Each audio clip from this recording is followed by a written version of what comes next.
Hello guys, welcome back to my channel Shrutika Shujala चॅनलवर तुमचं खूप खूप स्वागत आहे. तुम्हाला खूप साऱ्या नवीन नवीन गोष्टी माझ्याकडून शिकायला भेटतील, तर माझ्या यूट्यूब चॅनलला सबस्क्राईब करा. खरंच माझ्याकडे खूप साऱ्या अशा गोष्टी आहेत ना, जे जीवनातलं ज्ञान तुम्हाला भेटेल आणि खूप शिकण्यासारख्या गोष्टी आहेत, त्या खरंच शिकायला लाईफमध्ये तुमच्या खूप कामाला येईल. तर आजच्या व्हिडिओचं टॉपिक आहे आपले करिअर आणि आपली लवशिप.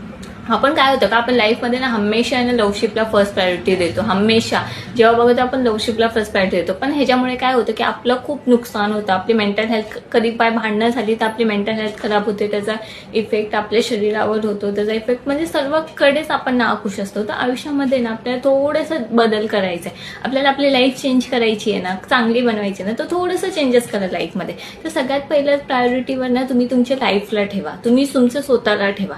बघा, लाईफमध्ये लवशिप, प्रॉब्लेम्स, रिस्पॉन्सिबिलिटी या प्रत्येकाच्या लाईफमध्ये आहेत. जर तुमच्या लाईफमध्ये जरी लवशिप असेल तर त्याला सेकंड प्रायोरिटी ठेवा. तुम्हाला सगळ्यात पहिलं तुमच्या फर्स्ट प्रायोरिटीवर तुम्ही स्वतः आणि तुमचं काम आणि तुमचं करिअरच पाहिजे. कारण तुमचं काम तुम्ही स्वतः आणि तुम्ही करिअर व्यवस्थित असेल ना, तर बाकीच्या गोष्टी ऑटोमॅटिक ठीक होतात.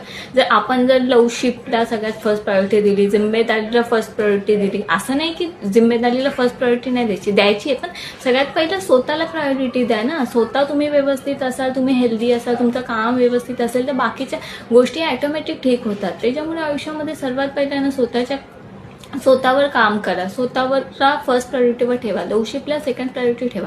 आणि असं पण नका करू की जर तुम्ही करिअरला फर्स्ट प्रायोरिटी देत आहे तर तुम्ही बाकीच्या गोष्टीची हडतूस करा.